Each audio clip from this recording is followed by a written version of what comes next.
The NFL season's over, Rube. I know it's kind of sad.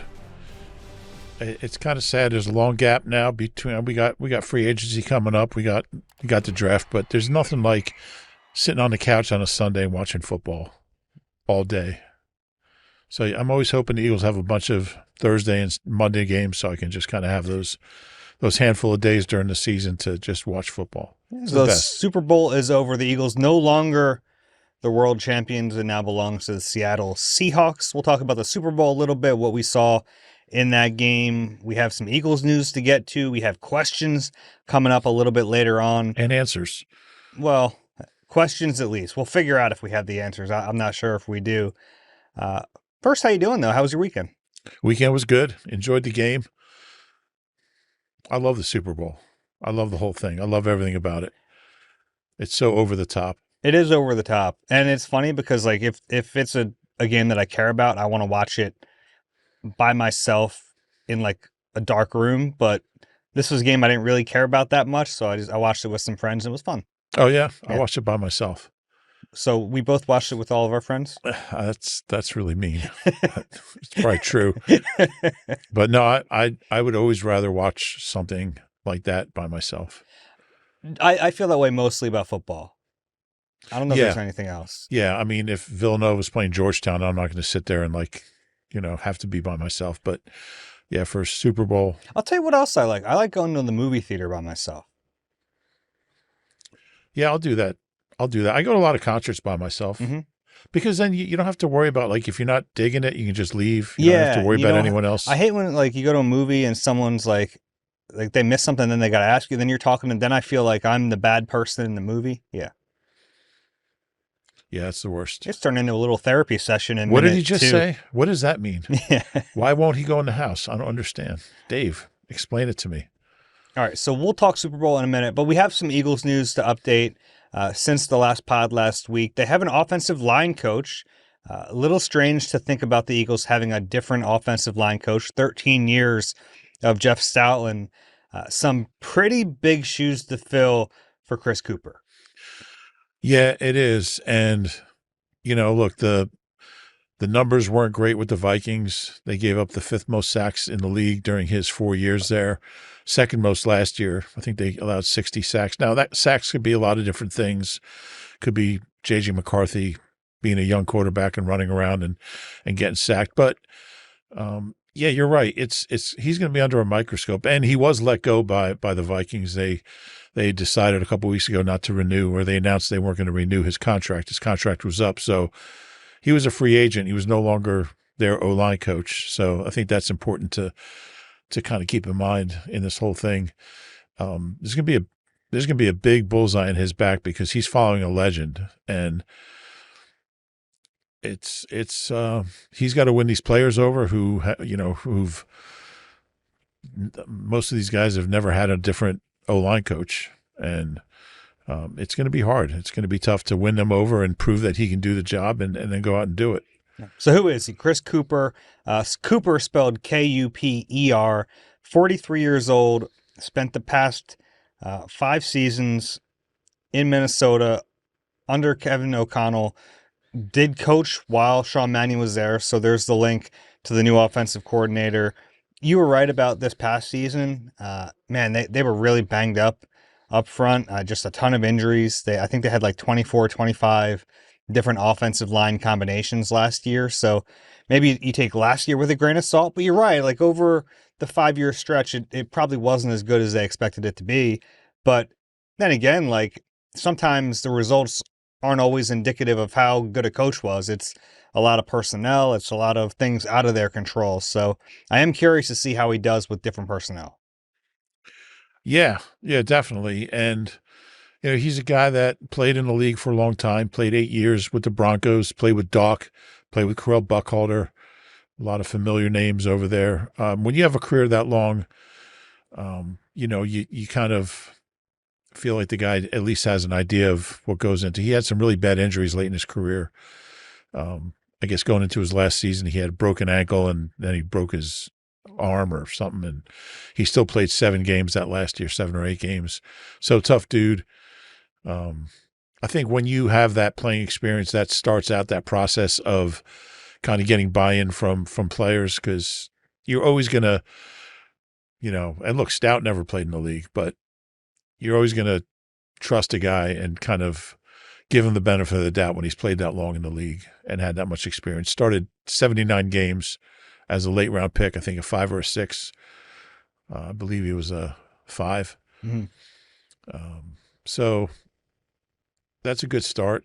As a guy who's been in the league, played in the league, he's been around. 5th round pick in 2006 out of North Dakota. A few spots before Omar Gaither, a few spots after Jeremy Bloom, who now runs like the X Games. He owns like the X Games. Okay. Jeremy Bloom. So yeah. So he's got that going for him. I don't know.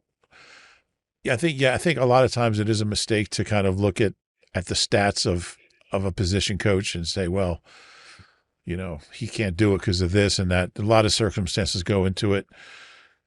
Bottom line is he's got to be a teacher of the position and get guys like Jordan Malott and Lane Johnson to maintain or get even better, and help some of the young guys, Miles Hitton, Cameron Williams, help them get better. And but yeah, I mean, every mistake that an O-lineman makes, it's going to be like people are going to roll their eyes and say that wouldn't happen if Stout was here. Look, they weren't perfect with Stout. They gave up a lot of sacks. A lot of that was Jalen just kind of running around sometimes, but it's not going to be easy for him. Yeah, and look, it's like we can look at the sack numbers, but there's also the run game element of this. And he's not the run game coordinator. That is Ryan Mahaffey, who's the tight ends coach, which is a little weird setup there. But it's basically like those two guys are going to combine to do what Jeff Stalin had done for a lot of his time here.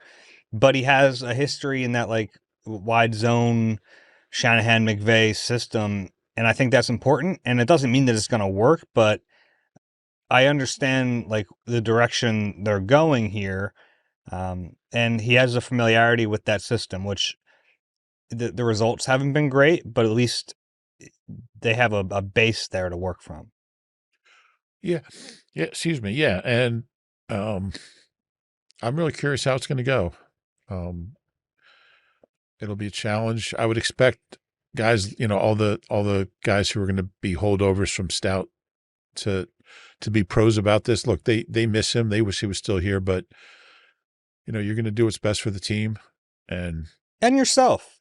Like if you're think about it, everyone has their own stuff wrapped up in this. Like Jordan Mailata has another contract if he plays well. Lane Johnson has a chance to cement his legacy.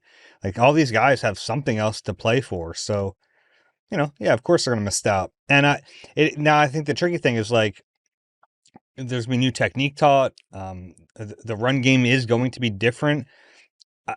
I wonder how easy it is to like reverse the muscle memory, especially for a guy like Mailata who's never played under anyone else. Yeah, that's a good point. And he'll have his own way of teaching things. And the natural inclination is for guys to be like, well, that's not how Stout taught it. Mm-hmm. It's not what we learned for, my entire career. You're going to have to relearn some things and figure out how to do some things different.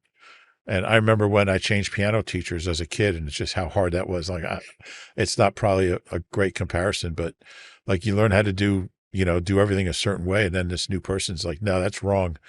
I want you to do this. It's not easy, especially for a guy like Lane or Jordan, who's been here for so long. Yeah.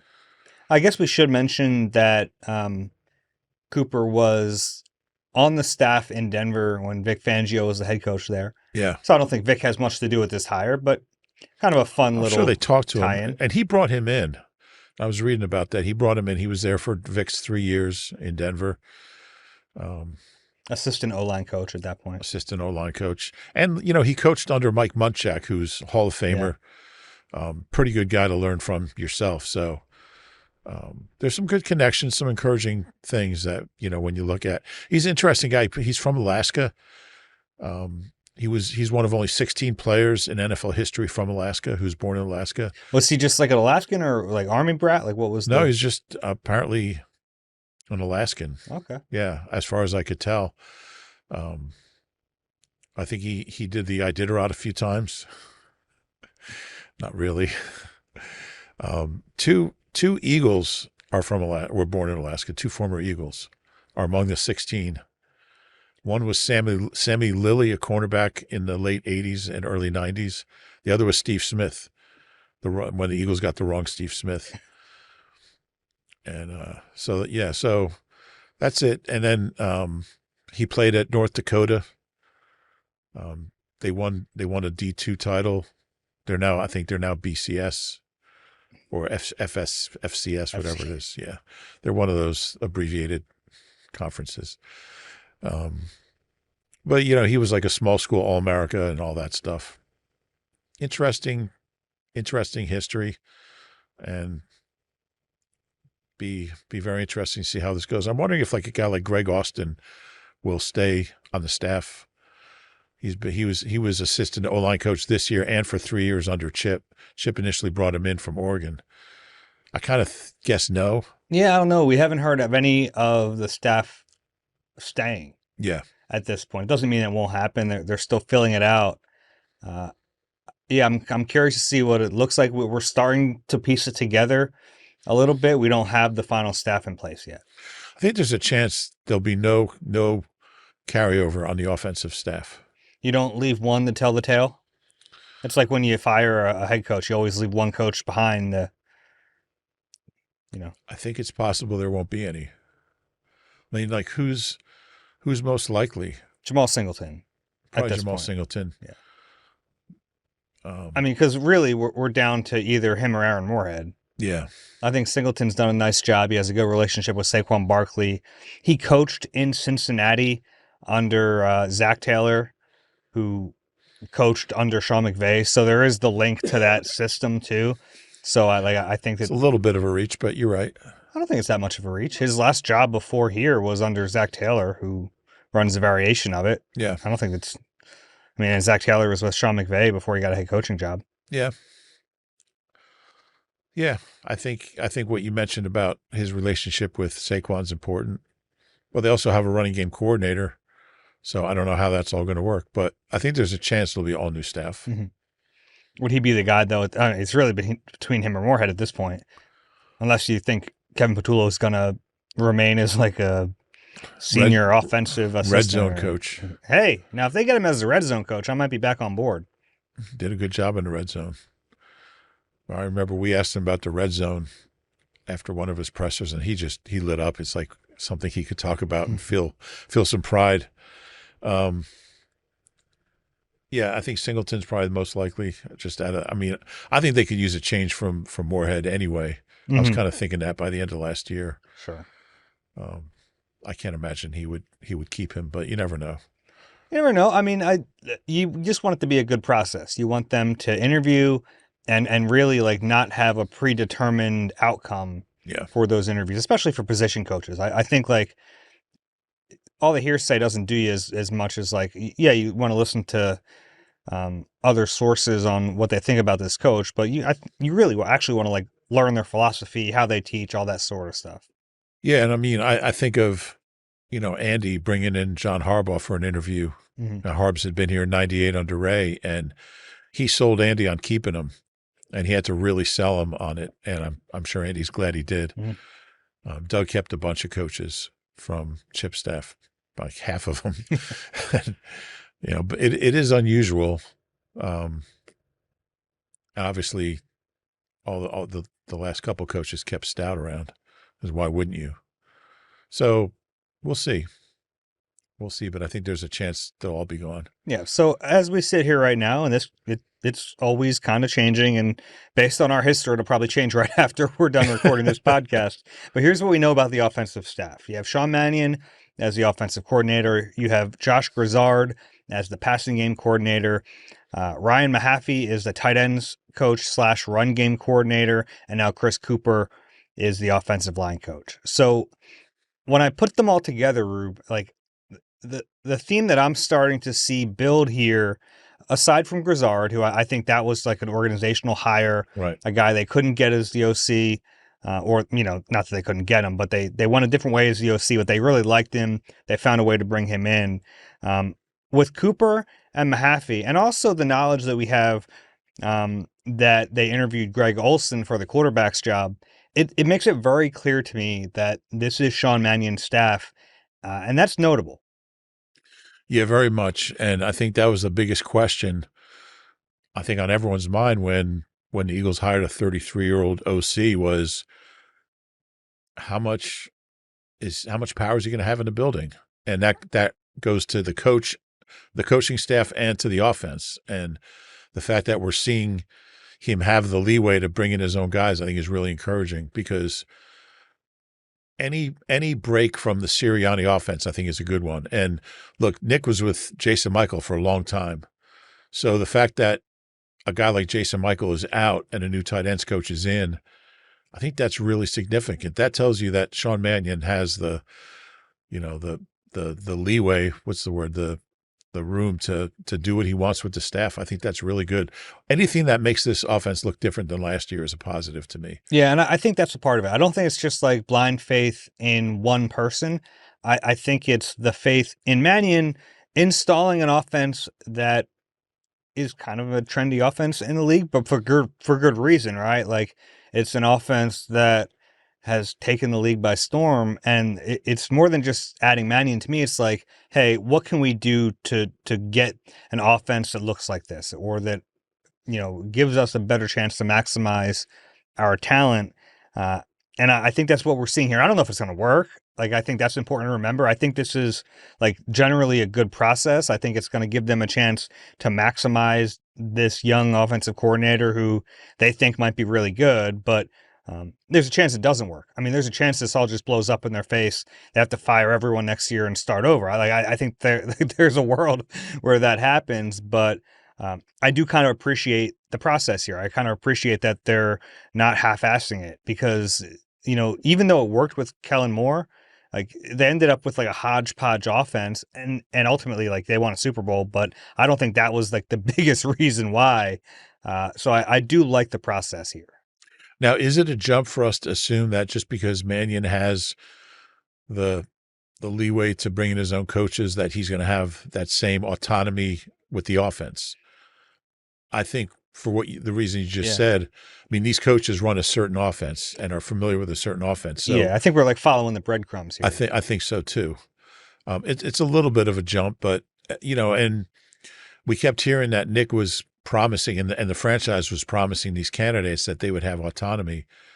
And I think we're starting to see those signs, but you can't bring in all these new coaches and then Nick says, yeah, we're running this and we're running that. I mean, it's got to continue. Yeah. It just wouldn't make any sense. Wouldn't make any sense.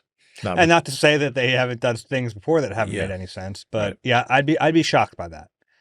I would too. And I think we're going to see it from like day one of OTAs. We're like, oh, this looks different. I agree. And I think if you're a fan of offense, you couldn't be happier because after what we saw last year, cosmetic changes weren't going to be enough. Just changing this and that. And I think just changing the coordinator wasn't going to be enough. And you hate to see Stout go, and he's kind of a byproduct of all this change. Yeah, it's like collateral damage, but it's like it also feels like a little unforced. I think if they would have handled it better during last season, maybe there's a chance he's still on. But I also got it from his perspective. Like he's taught a very certain way for a long time. He's had the power to do it. And now they're like, here, we're going to need you to teach it differently. Like that's tough. Yeah. Yeah. No, it's a great question. Like if they had handled things better during the transition when they were kind of changing the running game around, could they have salvaged the relationship? I don't know the answer to that. I kind of think no. Yeah, I don't know. Great reporting from ESPN's Tim McManus about, the way things kind of went down last year and how Stout felt a little slighted by the way things went. I mean, I don't know if they could have salvaged it, if it could have been different, but it kind of feels like maybe. Maybe. We'll never know. But they clearly mishandled things. But the fact remains that this is going to be a different offense. It's going to be a new offense. And gosh, I think it's going to be a better offense. How could it not be?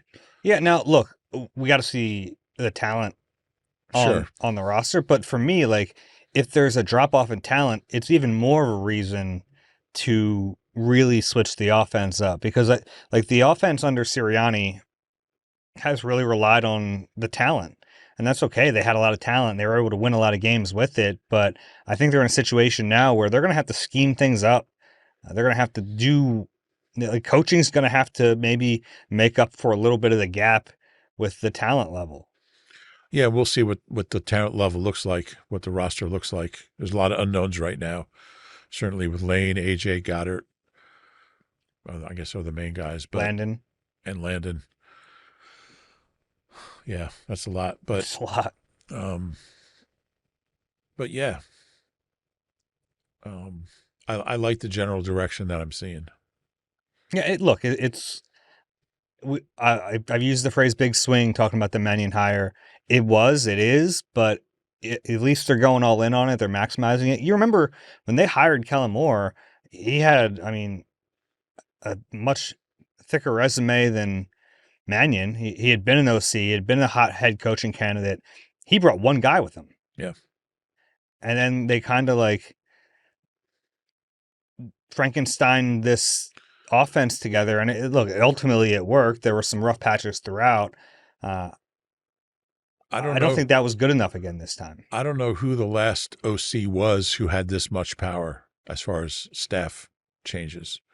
You don't see. I mean, Well, especially this organization because they've had offensive head coaches for so long, right? I guess, yeah. I guess Chip. He brought in all his Oregon guys. He yeah, but wasn't. Chip was the head He was a head coach. coach. Who was Pat Shermer? Wasn't. You know what I mean? Like Yeah. they've had offensive head coaches since Yeah. Andy. Yeah. I don't know. I don't know the answer to that. Who was Ray's OC? Rod Dowhauer. No, that was Andy's first OC. Ray's OC. Oh, Dana Bible So maybe since got fired halfway through the season. since Dana Bible, maybe No. let's not bring that up. Yeah, got replaced by Bill Musgrave in the middle of the year. They were the worst offense in NFL history, and once they changed, they got worse. Scored like 12 touchdowns all year. Yeah, let's not bring that up anymore then. It's a fun year. But I think that's what we're seeing is like this is really a shift. And look, I understand if you're sitting home and you're going, okay, this is great. They're doing all this. What happens when they're really good next year and Sean Mannion leaves as a head coach? I get that. Like that's a valid question. I think that is a built-in flaw of the way they are set up right now. But like, what else are you going to do? Like they've decided they're going to keep Nick Sirianni. I don't think they were ever going to fire a head coach a year removed from winning a Super Bowl. You can argue that they should have. They were never going to do it. So for me, it's like a non-starter. And you're in this position. This is kind of what you have to do. And if they are coming off another really good season, then it's like you can deal with having to replace a coach. And I know some people are getting ahead of themselves. Like they're seeing that Mannion is hiring all these guys and like they're taking it as a sign that, if a power struggle ever ensued that the Eagles would side with Mannion versus Sirianni. I don't know that. Like, I think it's far too early to say that, but we've talked about that potential that sometimes, when you have a young coordinator in the building, things don't go well, you fire the head coach. Sometimes we just saw that in Buffalo. So I don't think it's like, obviously that's getting way ahead of ourselves, but we have a lot of time in the off season. I think that's something that if you're thinking about it, I don't think it's crazy. And that's, I think, kind of a relatively new development is we're seeing head coaches get fired after some like really successful, like McDermott, Tomlin, Harbaugh, all were perennial playoff teams. They all got fired. Yeah. The difference is like, no, those couple of those guys had won Super Bowls, but have been It's been a while, really long time. It's almost like you restarted at a certain point. Nick is, a year removed from winning it all. Yeah. No, I agree. But we are seeing, like, it used to be like you had to have a few losing seasons in a row to get fired. Now sure. Yeah. I think with those three, the perception is that they couldn't get over the hump, which I know is funny because two of them did, but so long ago that, Yeah. No, that's true. But I mean, we'll see. We'll see what that time period is for this franchise. Yeah, I don't know. This is a fascinating season coming up. Anything else on the coaching staff? No. Okay, I want to take a break. When we come back, can we talk some Super Bowl? Yeah. All right, let's do that. You deserve a car that thrills you, a car that puts goosebumps on your goosebumps.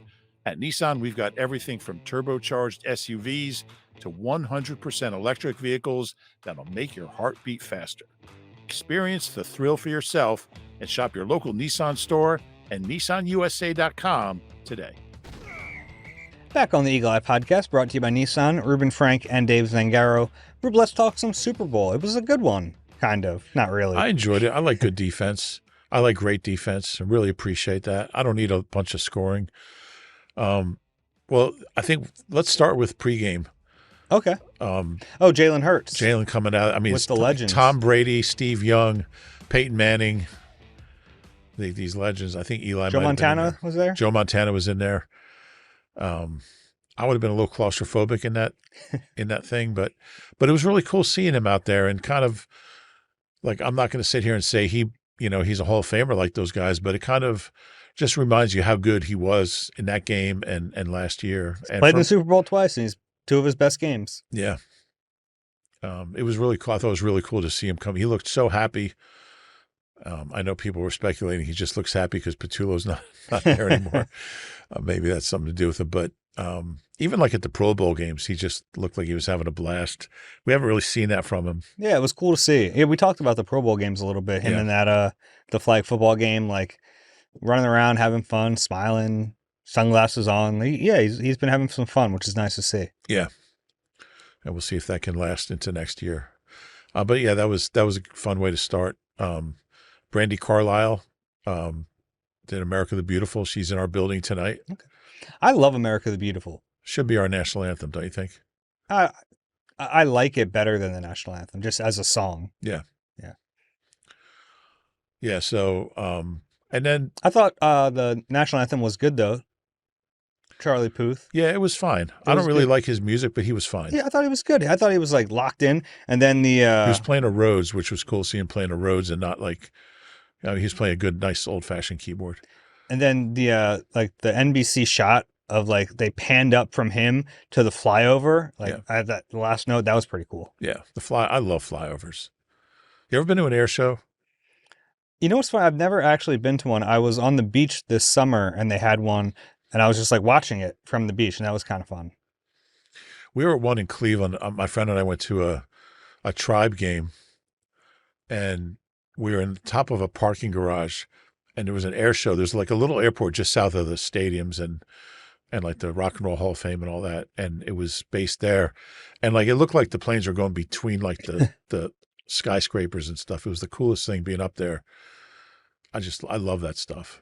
But yeah. It was a good pregame. All the pregame was good. I enjoyed it. The game itself, I mean, kind of like I expected. I expected that Seahawks defense to dominate, and they really did. They did. They were rough game for the Patriots O-line. Will Campbell. Yeah, it was. Drake May didn't play well. I think he was, it was a tough situation for him to be in, but he didn't play well. No, he didn't. I don't think he responded to the pressure. Took a lot of hits early, and he just missed some open guys after that. And hits will do that. It kind of reminded me of like if the field had been playable in 22, what that defense could have done in that game. We'll never know, but that Seattle defense is something else. Yeah, and look, they were fun to watch all year. They were just like a super. And it was funny early on. I think there were actually a little bit of nerves from them. They missed a couple of tackles on like the first drive, and I was going, are they not going to live up to the hype here? And then of course they were excellent. Who do you think should have won MVP? Because it went to Kenneth Walker. And we were talking about that. Yeah. I think for this, like I went back and forth. The defensive guy I probably would have given it to was Witherspoon. It's just tough to single out one guy in defense because it was all spread out. Yeah.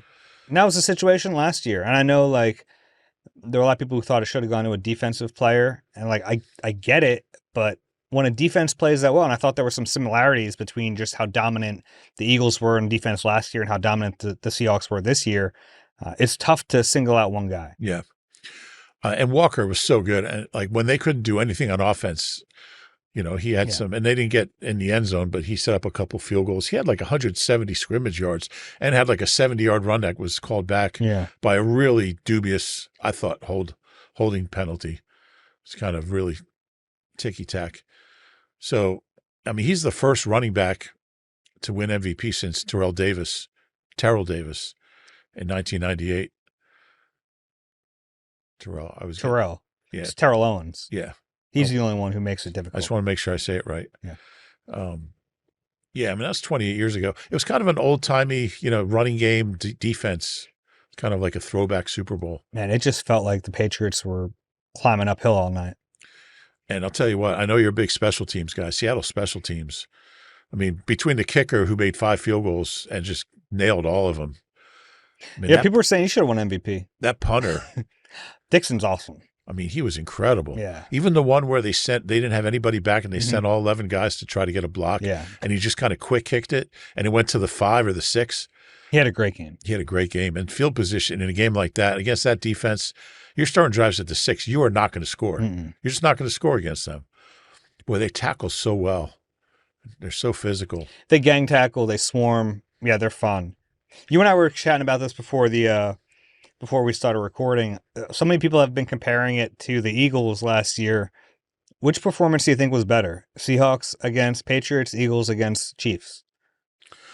I think the Eagles versus the Chiefs, just because who you're up against.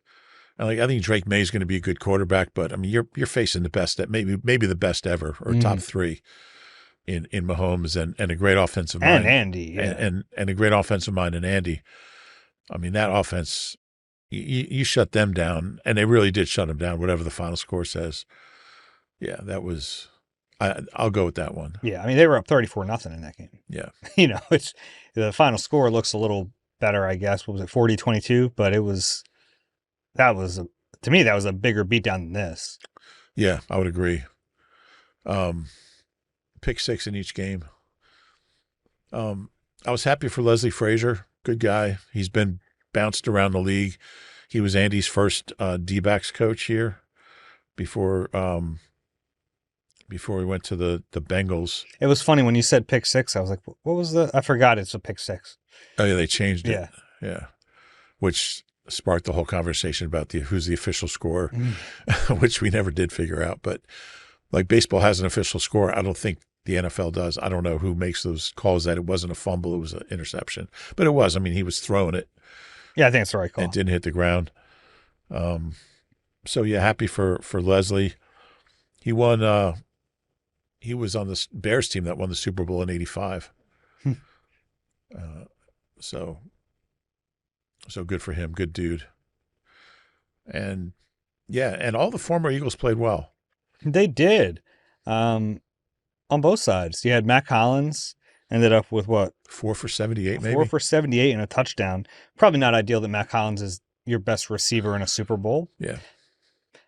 Remember that when we get into, trade rumors in a month, that Matt Collins was the Patriots' best receiver in a Super Bowl. And he's the first former Eagle who actually played for the Eagles to catch a Super Bowl touchdown since Keith Byers, also with the Patriots.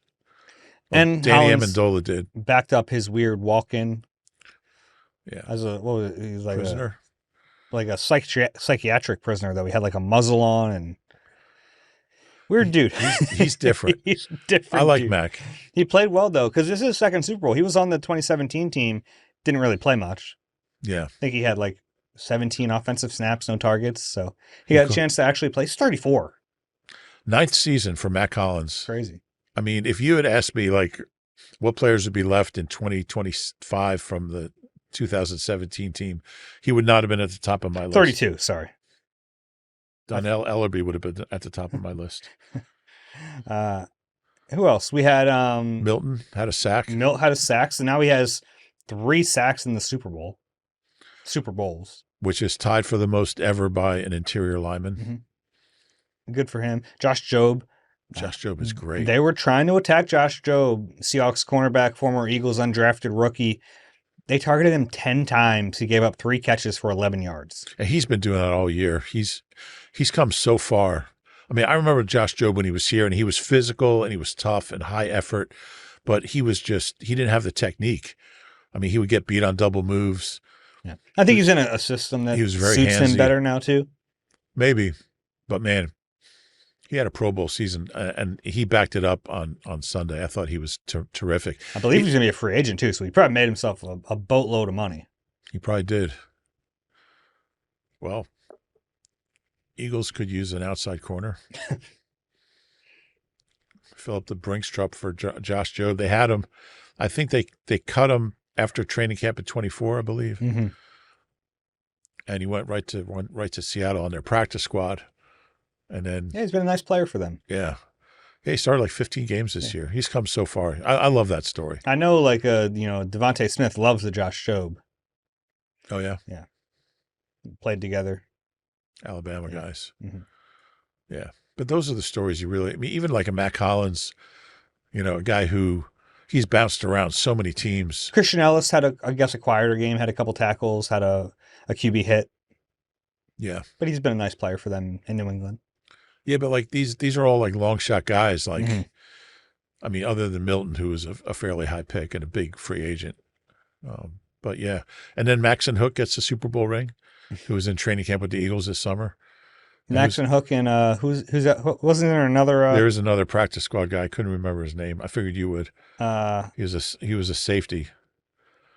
Maxon Hook is the safety, isn't he? No, they were both D-backs. They're both D-backs. Oh, see, now we're going to just bore everybody while we both look this up.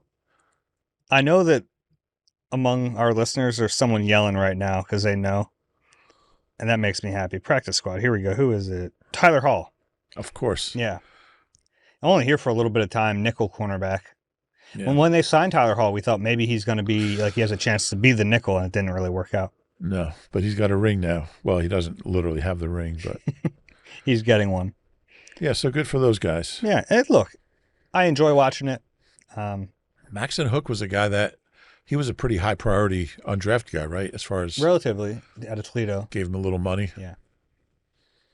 Do we have to have an opinion on the halftime show like everyone else in the world?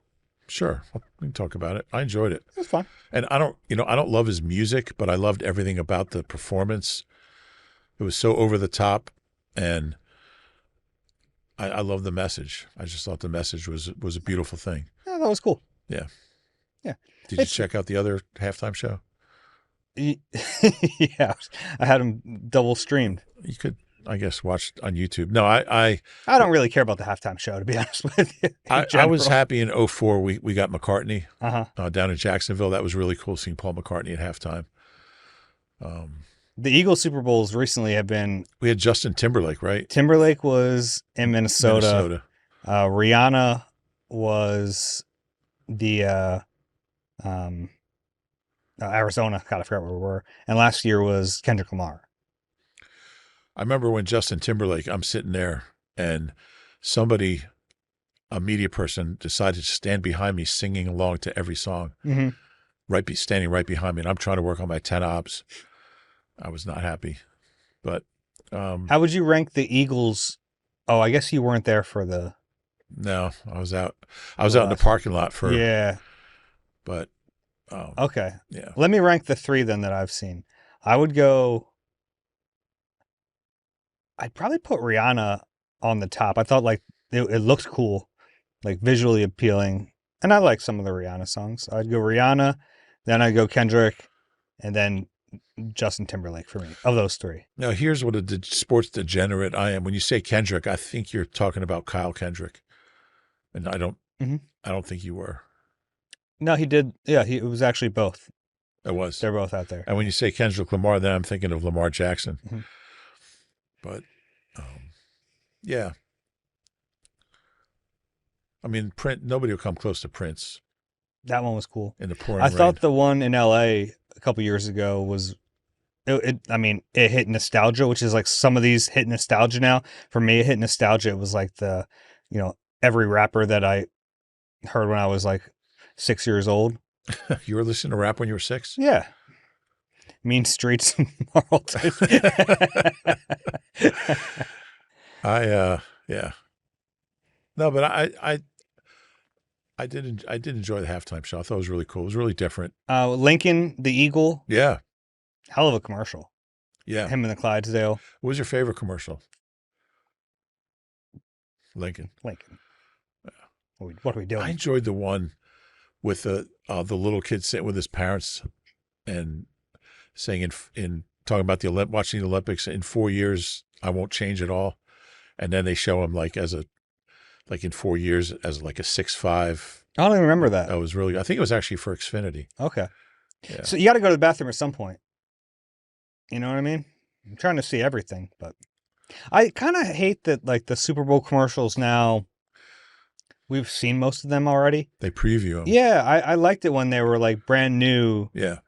And they would like back in like some of those old beer commercials, like the Was Up commercials. Like I remember the one Was Up commercial where the aliens come to Earth and they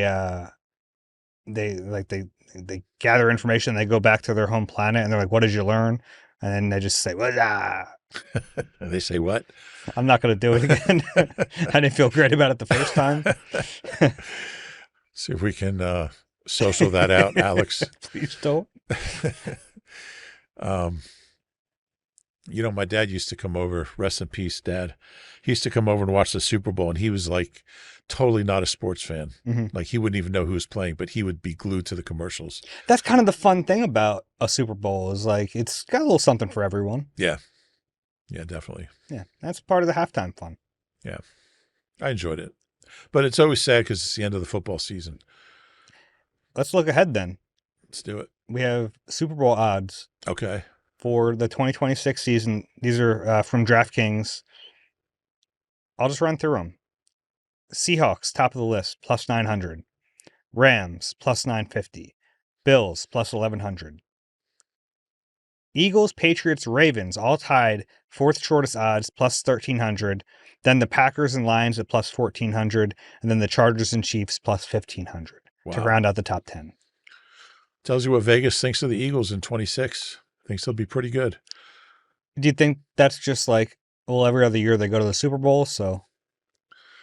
I think they have good players. They do. And they have a quarterback that's been to two of these things.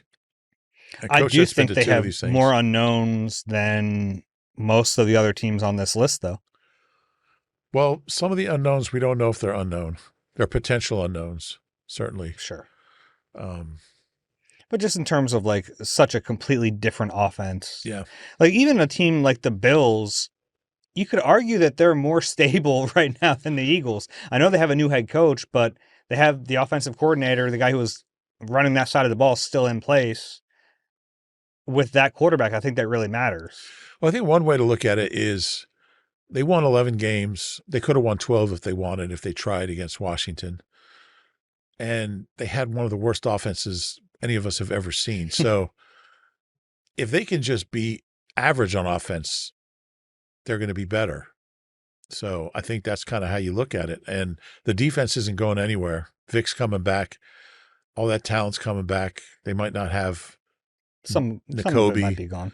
A couple other guys, but it's going to be the same. It's going to be the same offense, the same defense, same coordinator, and it should be a better. I don't know how it won't be a better offense. So, yeah, the one question I have is the division. Like the division might not be laughing stocks anymore if the Giants. I don't know how quickly Harbs can get that thing turned around, but he's a legit coach. So I think a lot of that has to do with how good Jackson Dart's going to be. And can Washington get back to where they were 2 years ago? I don't know. Dallas certainly was dangerous for much of the year. Yeah. So the division will be interesting. Can they win 3 in a row? I would guess yes right now. Yeah, I would too. I think that's in the cards. Yeah. The Cards used to be in the division. They're not anymore. Well played. Want to do some questions? Yeah. Let's do it. EagleEyeNBCUni.com QR code on the screen. First one today is from T. Martin.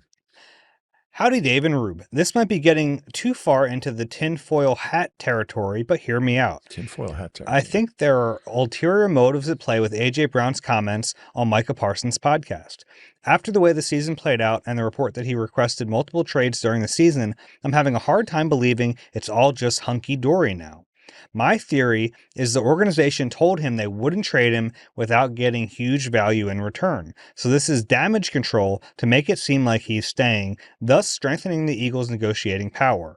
Do AJ's comments lead you to believe he'll be back, or do y'all think I'm on to something?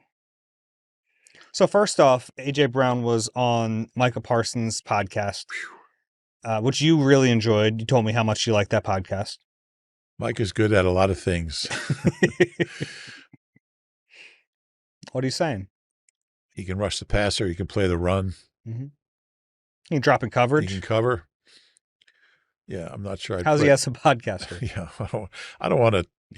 It wouldn't be professional of me to disparage his interviewing skills. But yeah, AJ. I don't think AJ's one to kind of be a BSer. I've never known him to be a BSer. He's always been kind of, when he talks, he tells you what he's thinking. And I thought he came across like a guy, and obviously they've given him some assurances. I'm guessing that, I'm sure he's talked to Sean Mannion and gotten some idea of what the offense is going to look like and what his role will be in it. And I'm sure if I'm Sean Mannion, I say, look, we can get you back to where you were, 3 years ago. And that's what we want, and that's what you want. So let's go do it. And you're going to have a chance to win here. You have, you've been to 2 Super Bowls. You have a chance to get to another one. Let's run it back. And obviously they have a vested interest. He's a great player that they want to keep, and they don't want a huge cap hit. Yeah. No matter what, him going, and I like the tinfoil hat theory here a little bit, just because no matter what, that's a great outcome for the Eagles. For AJ Brown to say good things, Yeah, and to seem either like way. he's in either way, it's a good thing. Yeah, yeah. I think he's going to be here. I just think there's. I mean, that is the best outcome. Yeah, To me, it's, and we've talked about AJ a lot. It's like it really just comes down to what he wants. and I just wish Micah Parsons had asked him, "Do you want to be an Eagle in 2026?" But instead, he had to ask him about getting drafted by the San Diego Padres and why he didn't play pro baseball, and about his tweet where he said, if I went and played baseball, it'd be better than Michael was. Apparently he tweeted that like a couple years ago. But be that as it may, I thought the whole vibe was very positive. I thought AJ came across genuine, like he genuinely wanted to be here. And he's a guy that I don't know. I haven't known him to be a BSer. I mean, typically he removes himself from a situation if he feels like he shouldn't be speaking the truth. Exactly. So, I thought he came across well, and I thought he seemed like a guy who wanted to be a Philadelphia Eagle this year. And I'm sure there's been conversations between Sean and AJ, and I'm guessing that they went well, and AJ liked what he heard. Okay. We're taking leaps there. Yeah, sure. Yeah. I don't even know if they've talked. I'm going to assume they have. Okay. It's been a couple weeks now. What did you make of the other part of that podcast that got some headlines? Micah Parsons saying he almost got traded to the Eagles, but he basically said, and I'm paraphrasing, he basically said, I only wanted to go to the Eagles if I could play with Jalen Carter, and he would have been part of the return in the trade. Is that a fair summation of what he said? Yeah. I'm not sure what to make of that. Well, I can't imagine there's a world where the Cowboys are going to trade Micah Parsons to the Eagles, even if it did bring back Jalen Carter. And I'm not sure. I mean, I guess I would trade Jalen Carter for Micah Parsons. Yeah. Parsons is a little older, but very consistent player, great player. Yeah, I don't know. I'm not sure I buy it. It seemed weird because then even in the trade, when they traded him to the Packers, it had that, I think all the reporters were calling it a poison pill that he couldn't then be flipped to the Eagles. So they were that worried about the Eagles getting him. Why would they trade him to the Eagles? Trade him to the Eagles? Yeah. Yeah. But it was entertaining. Like there was some stuff that came out of that podcast but heck, just AJ Brown speaking is like. It's the first time since the Padres game, Chargers came, the Padres came. All right. Next one from Andre. I've been curious about this for a while. Why is it that coaches like Mike Tomlin and John Harbaugh, who are both CEO coaches, are so beloved and sought after when they haven't accomplished anything in over a decade, whereas Nick Sirianni is hated for accomplishing more in less the time? I think it's a fair question. It's something I've wondered about, and it's unfair. I don't know how many Eagles fans I saw tweeting about, fire Nick and bring in John Harbaugh. And I love Harbs, and I consider him a friend, but it was 2012. Yeah. And that wouldn't have solved their biggest problem. No. It would have if Monken came with them, but now we know that was off the table. Yeah. Yeah, I don't know. I don't get it. Um, You know what? Like, it's funny because we're so close to the situation here in Philly that I don't know exactly what people are saying in Baltimore, what they were saying in Pittsburgh. I think in Pittsburgh they were kind of like, yeah, it's time. I don't know how they felt in Baltimore, but yeah, I'd be curious to know what the perception is in the city versus outside the city. I do agree with like nationally, like Tomlin and Harbaugh get more respect than Sirianni, and I think part of that's probably Nick's general demeanor. antics. I think it's the antics. Yeah. I mean, Tomlin and Harbaugh are both kind of very. They just don't come across the same way. I Yeah. mean, they're very Yeah. serious. Only And, one of these three guys tried to trip a player. yeah, Remember that? yeah. That was a wild play. What year was that? I don't know, but I'm going to find out in a second. 2015 or 2013. Oh wow, It was Jacoby Jones. Man, that was a long time ago. yeah. But I think it's just. I think a lot of how a coach is perceived is just the way he carries himself, and Which isn't necessarily wrong. I don't know if it's. I mean, it. That's what we're going on. That's all we have to go on. Well, there's Super Bowls, there's wins, there's playoff wins. Okay. I mean, Harbs, I think he's won like 3 playoff games in the last 10 years. Yeah. It does feel And like Tomlin hasn't won one in like 7 years. He's lost like Yeah. 7 straight playoff games. Yeah. So why do they have more value than Nick? I don't know. yeah, it's fair. I mean, I think Nick is sometimes a victim of the great roster too. Like this is viewed as like Howie's team, which fair. Like he's put together a As opposed to all the coaches who win Super Bowls with lousy rosters. okay. Yeah, I don't buy that. Yeah, I mean, but this like the roster in 22 and 24 are like two of the best we've ever seen. Yeah. So I'm not saying that's right or wrong, but I think that's part of the perception is that Nick won with a lot more talent than those other guys, which I don't know if that's true. I mean, Ray Lewis and Ed Reed is a good place to start, Sure. you know. So I don't know how many Hall of Famers Eagles have. On what team? On the Super Bowl, the team that won. In 24? Yeah. Do you want to do that? No. Okay. We can do it if you want. No. All right. Next one is from, you seem irritated by that. You brought it up and then you're like, I don't want to do it. It just take too long. Okay. We'll go to Nate. I want to get to questions. Hey, Dave and Rube, everyone is talking about how impactful it is that Jeff Stoutland is walking away. One thing I'm curious about is how much this could possibly affect the Eagles and the level of talent they draft on the O-line. How impactful was Stoutland during the draft process when it comes to scouting players and picking the right guy? Yeah, I think you made this point on the last podcast. I think it's huge. I mean, he scattered all these guys. And they listened to him when he recommended, hey, take Cam Jurgens, take Landon Dickerson. He had a great eye for talent. I think they'll miss that. Yeah, definitely. Like he was so into it, like the really scouting was. process. Yeah. And yeah, they kind of just listened to him. And it wasn't like they drafted every player he told them to draft. Heck, we saw the last couple of years. Like I think they wanted to draft an O lineman earlier, and it just didn't really work out. But I think especially like some of the late round picks, it was funny. Like we're going through our stay or goes right now, and I know these players are already drafted, but I kind of like look at them in similar ways when we're talking about all these young players, whether it's like Miles Hinton, Cameron Williams, Drew Kendall, Willie Lampkin, and I don't know what their futures hold now. Like a guy like Willie Lampkin to me, Stout, one of his favorite things is like, what's unusual about this player? And there's something unusual about Willie Lampkin. And I don't know what that means going forward with this franchise. Yeah, I think that's fair to wonder. And you mentioned some of the young guys that they draft, and guys like Hinton and Holland Pierce and those kind of guys. Can they take the next step without Stout being here? And you're glad they had a year with him.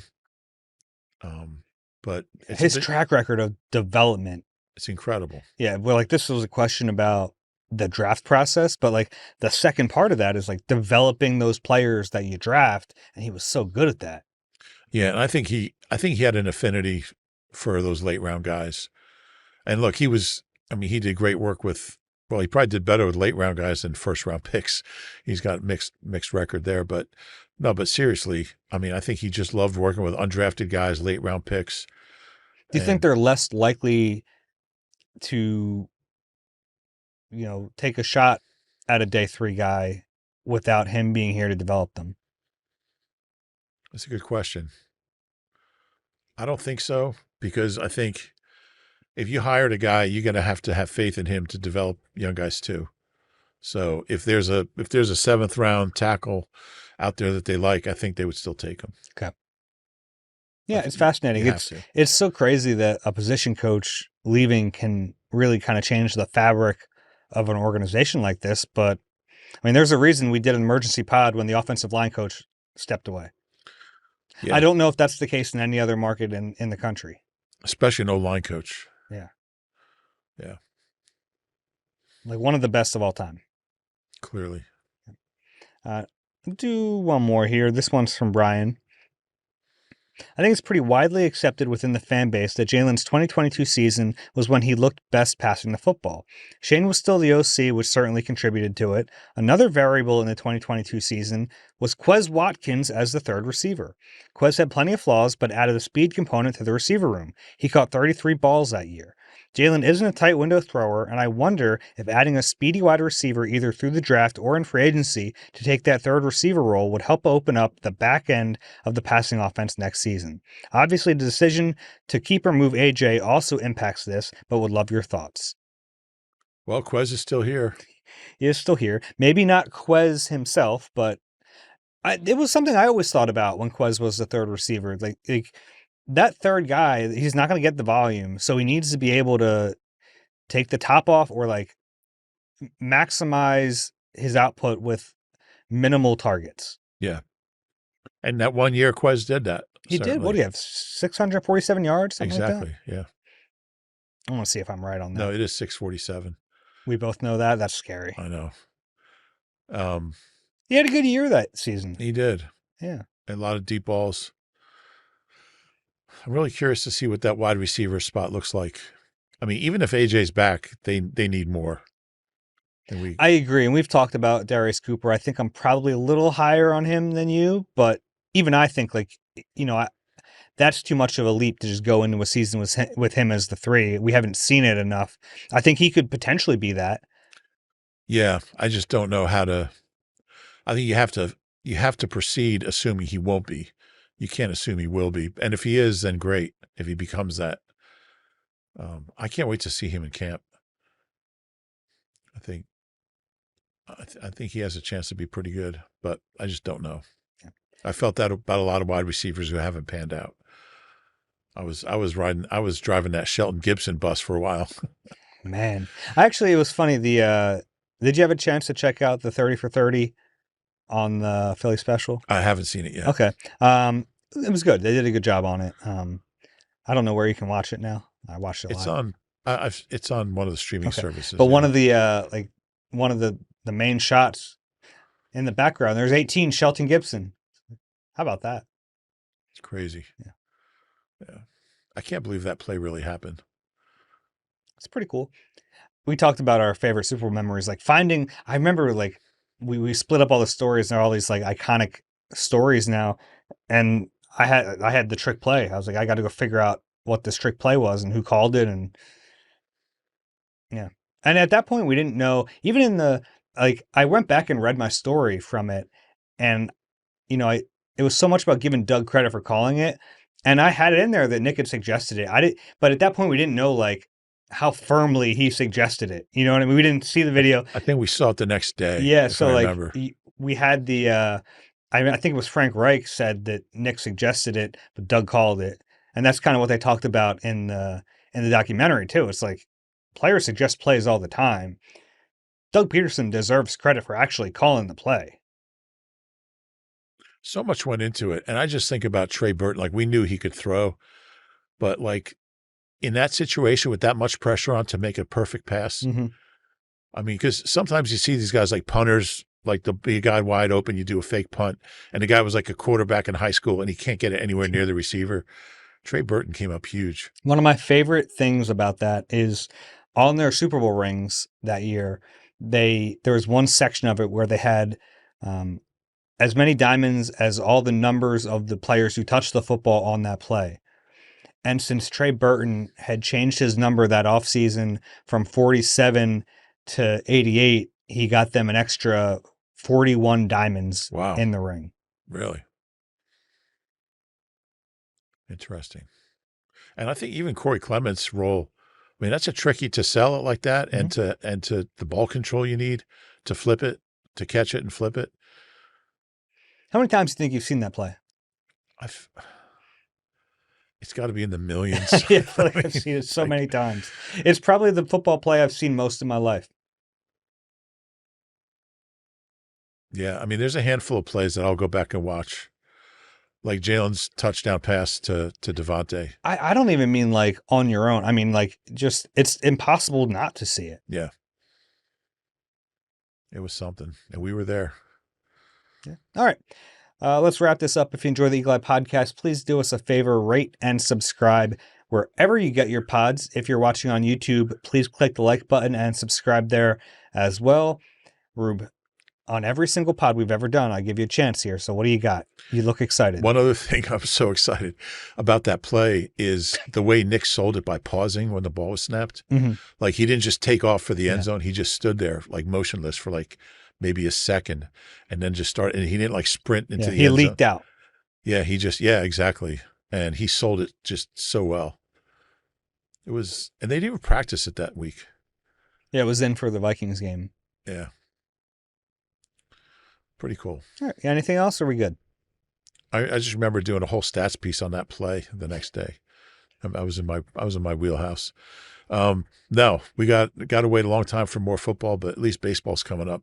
Spring training. Yeah, pitchers and catchers. Yeah, That's exciting. Yeah. All right, for Ruben Frank, I'm Dave Zangaro. This has been Eagle Eye, presented by Nissan. We'll talk to you soon.